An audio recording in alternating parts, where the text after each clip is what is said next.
nous pensons, nous, que d'être du côté des salariés, c'est de rejeter ce projet de loi unique qui va mettre des dizaines et des dizaines d'années de droit social sur le tapis. Pour nous, c'est insupportable. Alors, évidemment, on est conscient qu'il y a un débat parlementaire, c'est-à-dire que le gouvernement a fait le choix, malgré l'opposition majoritaire des Français, qu'il y ait quand même ce maintien de ce projet de loi qui soit soumis au débat parlementaire et qui soit sanctionné par un vote. Vous avez bien compris que le sens de notre intervention, c'est qu'on vous appelle à voter contre cette loi. Et dans le cadre du débat parlementaire, nous, il y a trois questions majeures, questions de fond, qui appuient d'ailleurs notre volonté de rejeter totalement ce projet de loi, parce qu'il nous semble qu'elles ne sont pas amendables, ces trois questions fondamentales. La première, c'est la hiérarchie des normes, l'inversion de la hiérarchie des normes. Voilà, le fait que demain, l'accord d'entreprise pourrait être supérieur à la loi. Ça, c'est insupportable et c'est une remise en cause globale du Code du travail et de la défense des intérêts des salariés. Les deux autres points, qui sont des points idéologiques, qui ont longtemps été défendus par la droite, c'est le principe selon lequel permettre l'augmentation du temps de travail, c'est ça qui réglerait les questions de l'emploi. Ça, c'est un principe fondamental qu'on retrouve dans de nombreux articles du texte de loi. Le troisième principe fondamental, c'est qu'en licenciant beaucoup plus facilement, c'est ça qui permettrait de développer l'emploi. Donc pour nous, et ces deux principes-là, ça fait des décennies et des décennies qui sont mis en avant par la droite. D'ailleurs, chaque fois qu'il y a eu alternance politique, la droite est venue avec des lois qui allaient dans ce sens. Donc on est dans une situation qui est déjà catastrophique. Et nous, ce qu'on aurait plutôt attendu de députés de gauche comme vous, c'est de proposer justement des projets de loi qui vont dans le sens de l'intérêt des salariés. Aujourd'hui, on a des salariés dans de nombreuses entreprises qui sont en énorme souffrance, qui vivent et qui ont un impact d'ailleurs sur leur santé. Moi, je vais citer un exemple, et vous le connaissez parce que M. Glavani, c'était sur le territoire de votre ancienne circonscription. Madame Dubié, c'est sur le territoire de votre actuelle circonscription. On prend le cas des salariés d'Euralis. Les salariés d'Euralis, au bout de 10 ans de boîte, ils sont matraqués. Ils sont handicapés à vie. Eh bien, ces gens-là, on les vire au bout de 10 ans parce qu'ils ne sont plus aptes au travail. Qu'est-ce qu'on met en œuvre pour les protéger? Rien. Au contraire, on démantèle, on porte atteinte à la médecine du travail. Alors que, au contraire, il faudrait plutôt la renforcer. Tous les jours dans nos permanences juridiques, que ce soit la CGT, mais aussi les autres organisations syndicales, on reçoit des salariés qui sont jetés comme des vauriens. Qu'est-ce qu'on met en place pour empêcher justement ces licenciements complètement abusifs et scandaleux qui sont procédés par les employeurs, qui aujourd'hui, même qu'ils soient condamnés au niveau des prud'hommes, ils s'en fichent. Ils recommencent. On a des exemples de boîtes où régulièrement il y a des salariés qui viennent dans les permanences qui ont été jetés comme des malpropres. Voilà. Qu'est-ce qu'on met en place comme projet de loi pour améliorer les choses? Eh bien non, on s'inscrit dans une loi qui aurait dû être peut-être la loi qu'aurait proposé M. Sarkozy si on ne l'avait pas viré en 2012. Oui, M. Sarkozy l'aurait fait.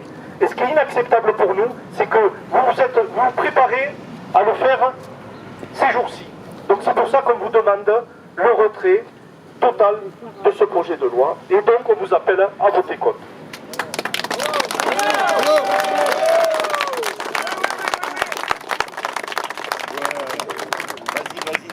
Alors, vous l'avez posé, vous avez posé des questions comme ça, donc je vais répondre entièrement. Vous savez bien parler d'habitude.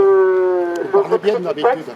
Je ne demanderai pas le retrait du texte. Le Parti radical de gauche que je représente, parce que je suis député de ce parti-là, nous ne demandons pas le retrait du texte, parce que par contre, à l'intérieur du texte, il y a des choses qui ne nous paraissaient pas satisfaisantes.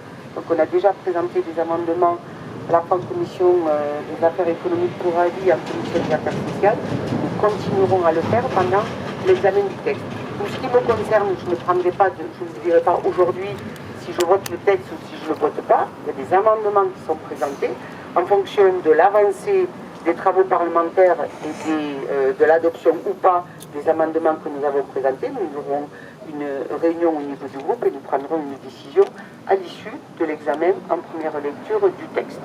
Pour ce qui concerne le périmètre des licenciements économiques, vous en avez parlé, Nous avons déposé un amendement en commission d'affaires éco qui avait été accepté, qui n'a pas été repris en commission d'affaires sociales, nous le redéposerons. C'est que le périmètre ne soit pas au niveau national, mais qu'il soit porté au niveau de l'Europe et de la Suisse. Voilà. Donc nous maintenons cette position et c'est un point fort de notre revendication, parce qu'on peut aussi avoir des revendications en tant que parlementaire sur un texte de loi qui est présenté. Sur les accords d'entreprise, ça ne porte pas sur tout. Sur l'accord d'entreprise, ça porte sur l'organisation du travail et sur effectivement le temps du travail. Ensuite, le reste relève des accords de branche. Moi, aujourd'hui, dans la mesure où ce qui crée l'emploi, ce sont les petites et moyennes entreprises, effectivement, on facilite l'organisation du travail au sein des PME et des TPE. C'est les salariés. À partir du moment où on a du garde-fou, je ne suis pas pour l'immersion des normes. Mais parce que c'est pas aussi catégorique que vous le posez. Est-ce que quand je vous dis que l'accord d'entreprise ne porte pas... Mais les gens le vivent aussi catégoriquement. Aujourd'hui, ça ne porte sur l'organisation du travail. Madame, est-ce que vous permettez que je vous donne un exemple très concret? Aujourd'hui, l'inversion de la hiérarchie des normes et du principe de faveur fait que l'accord d'entreprise va primer l'accord de branche et la loi. Aujourd'hui, la loi, vous parlez du temps de travail et du paiement, par exemple, des heures supplémentaires. Les heures supplémentaires aujourd'hui, que prévoit la loi? Les 8 premières heures, 25%, au-dessus 50%. Dans ce projet de loi, ce qu'il est prévu, permettez d'aller jusqu'au bout. Permettez d'aller jusqu'au bout. Dans ce projet de loi, on est dans une logique. Actuellement, il y a du dérogatoire dans le Code du travail. D'ailleurs, quand on dit que le Code du travail est très gros, il est très gros notamment parce que les patrons ont obtenu beaucoup de dérogations. Aujourd'hui, ce que ce projet de loi met en place, c'est ce qu'on appelle le droit supplétif. Et aujourd'hui, il va être possible effectivement de payer les heures supplémentaires à 10%, même si la loi, mais si madame, même si la loi prévoit autre chose. Tout comme elle prévoit, ce projet de loi prévoit aujourd'hui, vous voyez, on fête l'anniversaire des 40 heures et de l'arrivée du Front Populaire. On peut aller, avec certaines dispositions, jusqu'à 60 heures par semaine. On peut faciliter le licenciement économique. Voilà. Vous dites que vous êtes en train de mettre un amendement sur éventuellement qu'on ouvre la difficulté des entreprises au niveau de l'Union européenne et de la Suisse.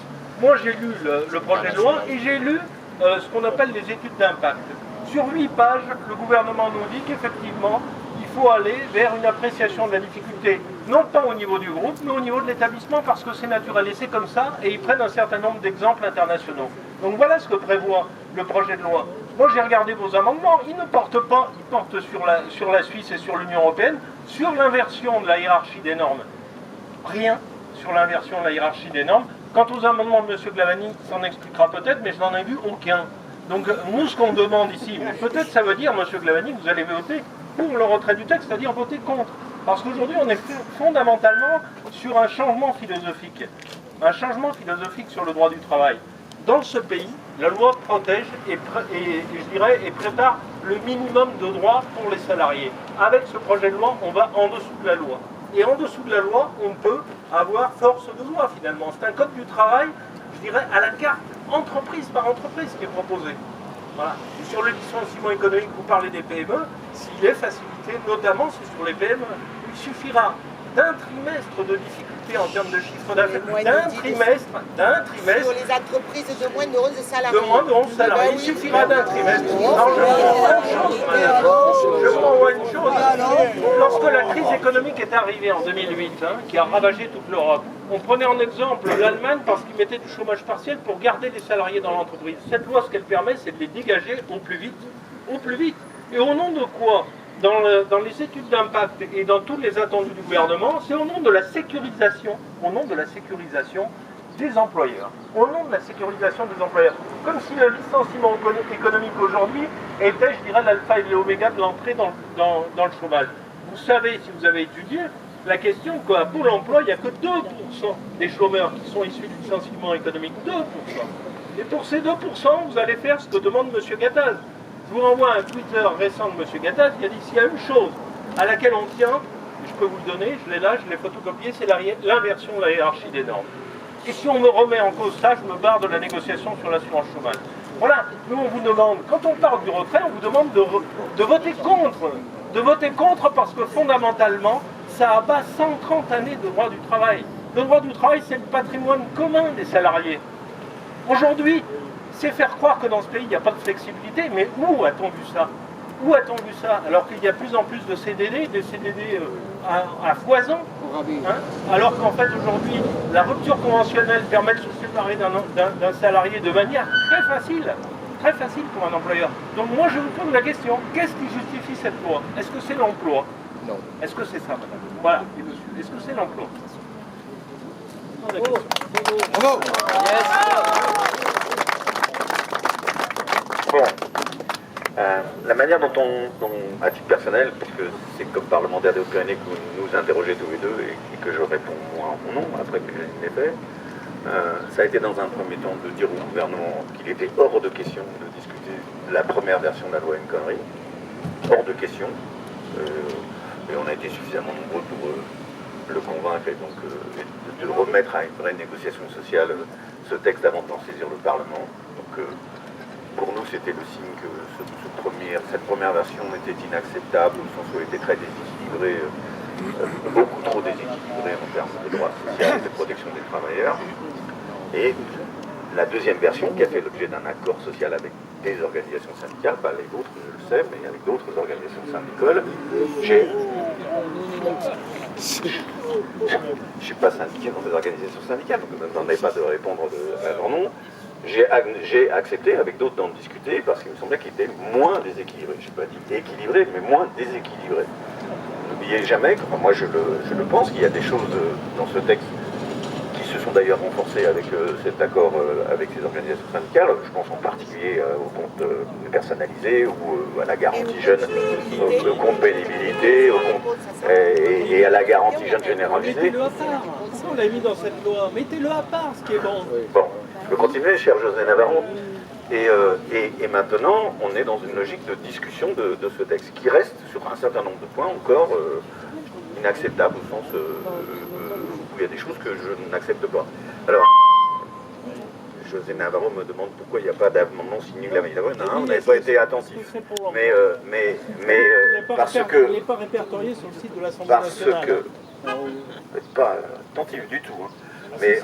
Attends, mais parce que moi je me suis calé, j'ai une délégation, voir un député qui est chargé par notre groupe et par le Parlement maintenant de faire ce travail qui s'appelle Christophe Siruc, oui, qui est un remarquable parlementaire, qui fait un travail remarquable, qui sur ces sujets-là, y compris ceux que vous évoquez et qui vous perturbent encore, ou vous hérissent et me perturbent et m'hérissent, c'est-à-dire celui du périmètre, celui de la médecine du travail, celui de l'accord d'entreprise, j'y viens tard, sur tout ça, à présenter encore des amendements. À présenter des amendements. Les 5000, il y en a quelques dizaines, même quelques centaines du rapporteur, qui considèrent que le texte n'est pas encore satisfaisant sur un certain nombre de points.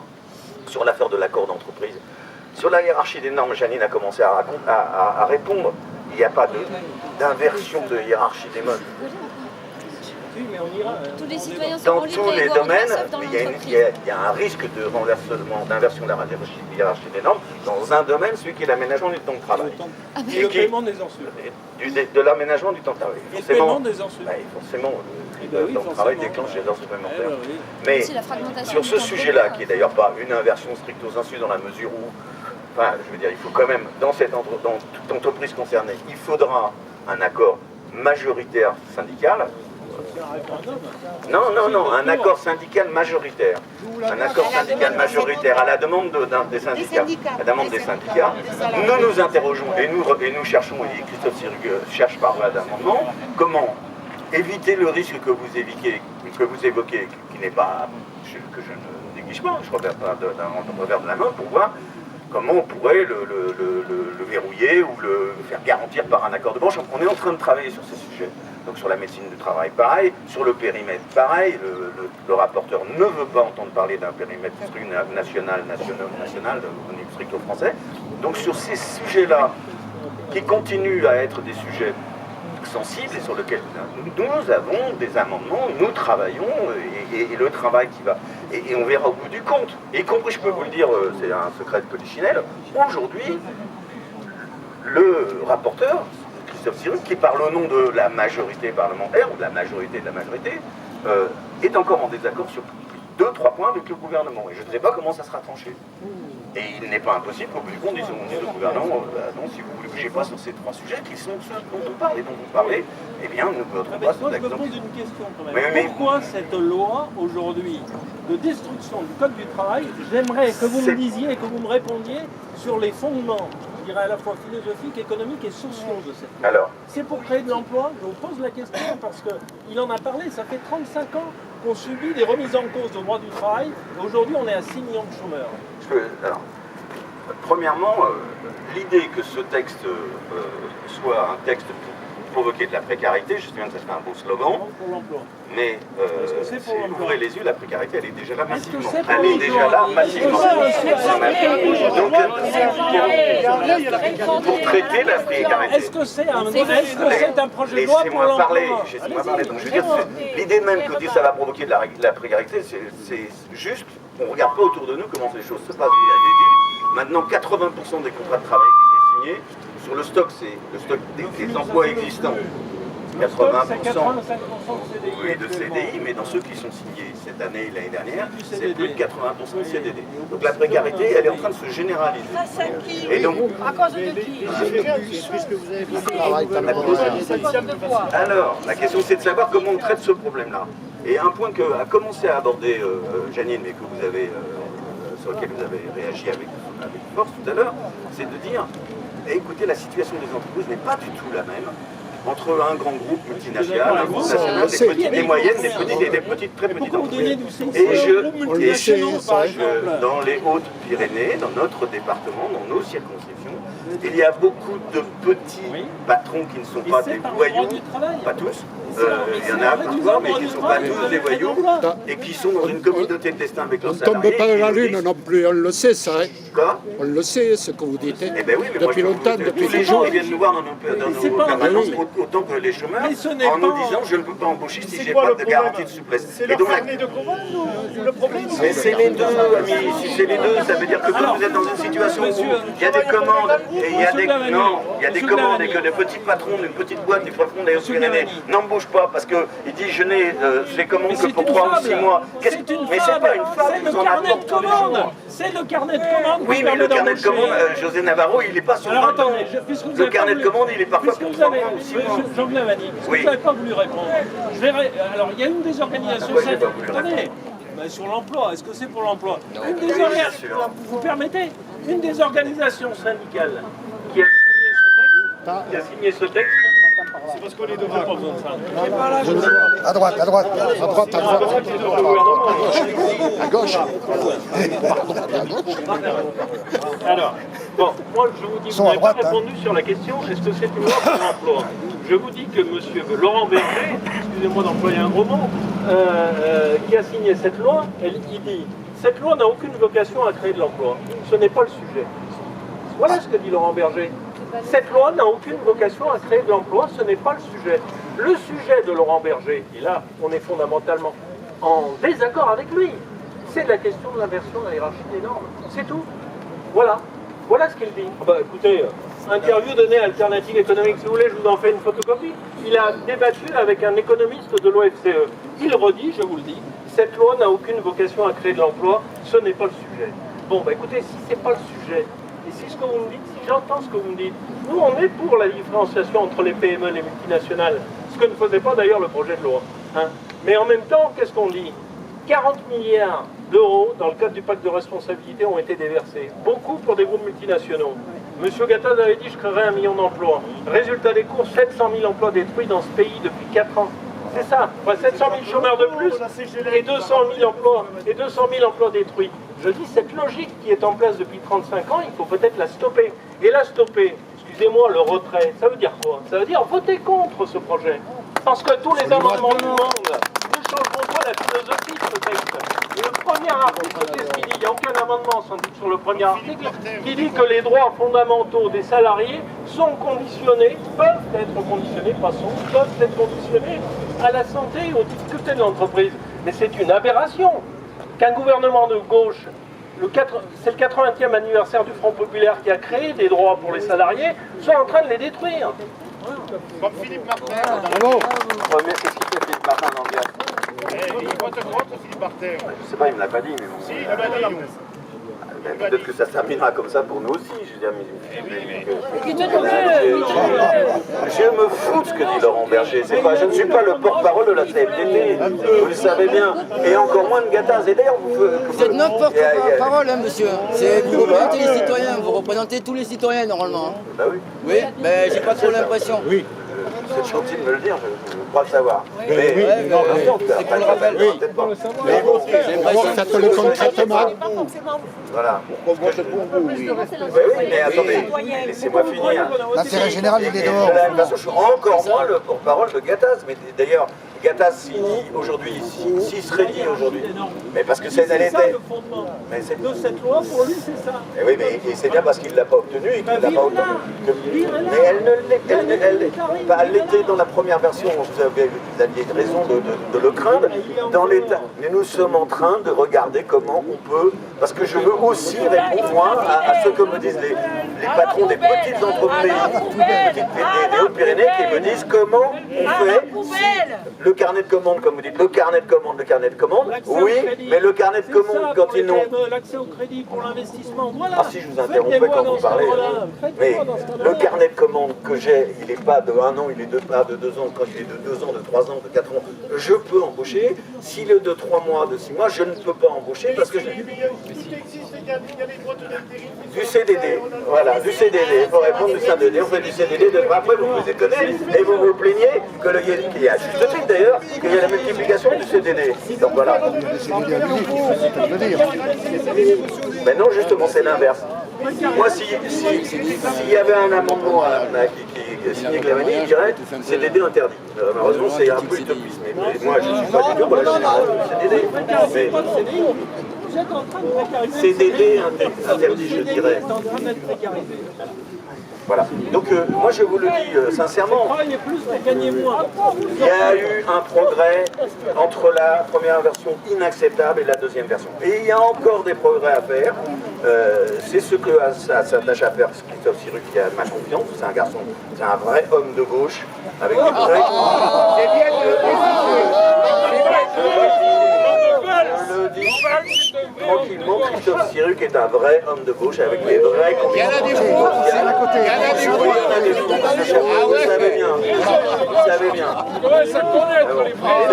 Donc c'est un vrai homme de gauche qui essaye sur ces points qui font encore problème et qui nous inquiète, obtenir les garanties par voie d'amendement. C'est le boulot du Parlement que d'amender les textes pour l'améliorer. Ou alors on reste chez nous, on dit ça ne nous plaît pas et on reste chez nous. Est-ce que ça serait bien défendre les électeurs? Vendredi, nous chez vous. Pas la merde. C'est un terme dévalorisé. C'est à la fin de la foire qu'on compte les bouses, je vous dirai à la fin du texte si les amendements l'auront fait améliorer le texte suffisamment ou pas pour que l'équilibre sur les avantages, parce qu'il y a des avantages sur ce texte, quoi que vous disiez, des progrès sociaux dans ce texte.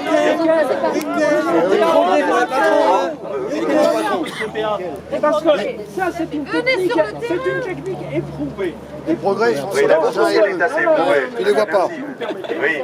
Enfin, est-ce que je vais pouvoir de vous empêcher de parler? La technique éprouvée, c'est le gouvernement met un tombeau d'ordures sur le droit du travail et il met quelques dispositions qui sont valables. Eh bien moi je vous demande une chose, gardez les dispositions valables et jetez dehors le tombeau d'ordures. Voilà, c'est tout. Voilà ce qu'on demande à un gouvernement de gauche. Soi-disant de gauche. Hein, voilà ce qu'on attend. Vous avez... Vous voulez dire deux mots. Vous avez dans votre gouvernement, au sein du Bureau national, un professionnel du Code du travail. Plutôt que de vous enquérir à droite et à gauche et de connaître les biens fondés du Code du travail tel qu'il est actuellement, et lui le premier a remis en cause ce que vous portez, l'inversion de la norme, c'est Gérard Filoche. Il fait partie de votre Bureau national et il est contre ce projet. Et inquiétez-vous auprès de lui pour connaître les raisons. Alors, moi je voudrais revenir sur les trois fondamentaux qu'on a développés d'entrée, parce que moi j'ai pas eu de réponse à ça. La question c'est, est-ce qu'en licenciant plus facilement, on va créer de l'emploi?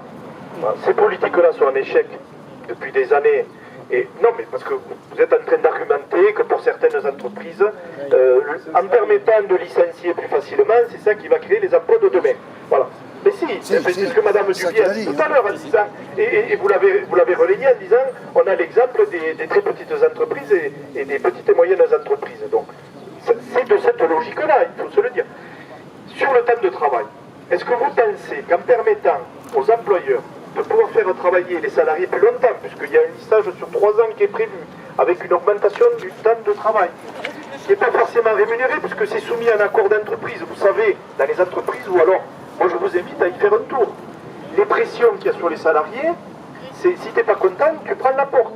C'est comme ça que ça marche. Et les salariés, ils sont très mal protégés par le Code du travail tel qu'il est actuellement. Donc de renvoyer la négociation dans les entreprises, il y a un rapport de force où il n'y a pas forcément de syndicats. On va mandater des gens, certes, mais ils négocient avec le couteau sur la gorge. Donc ça veut dire que les salariés vont, le couteau sous la gorge, accepter de travailler plus longtemps pour lisser des plans d'activité qui vont être en augmentation. Moi, il faut me démontrer comment ça va créer des emplois. Parce que c'est l'inverse qui va se produire. Et qu'est-ce qu'il va faire, le chef d'entreprise? Il a la possibilité, sur différents cycles, de faire travailler les gens plus longtemps sur une pointe de commande, comme vous le défendiez tout à l'heure. Vous preniez cet exemple en disant on est confronté à des chefs d'entreprise qui ont une commande à passer, ils ne savent pas comment faire, là ils vont pouvoir embaucher et revirer les gens après. Mais ils ne vont même pas embaucher, ils vont faire travailler les gens plus longtemps sur le laps de temps correspondant à la commande, et après terminer. Et en plus on va le lisser. Et en plus si on virait les salariés au bout du compte avec le CPA, eh bien ils pourront prendre du congé sur les heures qu'ils n'ont pas pu récupérer, et ça va exonérer les employeurs d'assumer leur responsabilité de les avoir licenciés. Vous voyez le cadeau empoisonné que peut être le CPA aussi. D'abord, j'ai jamais dit, et vous ne trouverez jamais ça dans mes propos, que ce texte va créer des emplois par milliers. C'est pas la question, de certaine manière, je rejoindrai. Donc vous me répondez, oui. C'est pas pour créer des emplois. Si je peux me permettre. Nous avons sans doute un désaccord politique entre nous, sans doute même sûrement, il ne faut pas le nier. Qu'est-ce que cherche à mettre en place ce texte? C'est ce qu'on appelle la flexi-sécurité. Donc je ne suis pas étonné qu'il y ait un désaccord politique entre nous sur ce sujet. Et la démonstration que nous voulons faire, de montrer, de faire la démonstration concrète, que de donner plus de souplesse à l'économie française, autrement que par la loi, mais par la négociation, par le contrat social, par le dialogue social, ça peut s'accompagner de plus de sécurité. Ça doit s'accompagner de plus de sécurité pour les salariés, pour que ce mouvement de dialogue social ne s'accompagne pas, ne se traduisent pas par le pouvoir au patron de faire de la régulation sociale tous azimuts. Donc c'est cet équilibre-là que nous recherchons. Bon, vous ne voulez pas qu'on le recherche, je l'entends. Moi je veux dire, si on trouve l'équilibre, je voterai pour. Si on trouve l'équilibre entre flexibilité et sécurité, je voterai le texte. Si on ne le trouve pas, je ne voterai pas le texte. Donc cette tentative de mettre en place la flexibilité... Vous attendez le 49.3. Mais non, je n'attends pas. Mais si, vous l'attendez. Tous les députés socialistes l'attendent pour se dédouaner après dire voilà, on n'a pas voté le texte. En accent notre désaccord, il y en a un. Qui n'existe pas. Mais merci, je connais l'histoire. Non, je vais vous poser une question. Parce que vous êtes en train de présenter l'entreprise comme s'il y avait une égalité parfaite entre un chef d'entreprise et des salariés. Il n'y a pas d'égalité dans l'entreprise. C'est même pas moi qui l'ai dit, c'est Jean Jaurès, vous le connaissez bien. Il a dit la démocratie s'est arrêtée aux portes des entreprises. Il l'a dit. Mais pourquoi on a il faut le dire ce qu'a dit Jaurès aussi. Parce que je suis plus Jaurès. Mais moi je vous dis, aujourd'hui, si le rapport de force, comme l'a dit François, quand on a 6 millions de chômeurs dans ce pays, et que le chantage c'est de dire t'acceptes ce qu'on te dit, ou sinon c'est la porte. Et ce texte permet la porte plus facilement. Il n'y a pas de rapport d'égalité dans l'entreprise, il y a un rapport de subordination. Et le droit du travail, il est là pour ça. Il est pour protéger les plus faibles. Dans un poulailler, il n'y a pas les mêmes lois entre le renard et les poules. Parce que si c'est pareil, le renard il bouffe toutes les poules. Et c'est ce qui se passe dans les entreprises. Si aujourd'hui on ne met pas un filet de sécurité, le code du travail c'est le filet de sécurité. Et on l'a dit, il y a plein de dérogations. Il y a plein de dérogations. Aujourd'hui, ce qu'on dit, c'est qu'aujourd'hui, dans le code du travail actuel, lorsqu'on voulait payer les heures supplémentaires, un accord de branche pouvait passer de 25%, qui est la loi, à 50%. Avec cette loi, on va passer de 25 à 10%. On va pouvoir passer de 25 à 10. Et au nom de ça, on dira, bah, bravo, la négociation a bien fonctionné. Effectivement, et ça va permettre, vous croyez,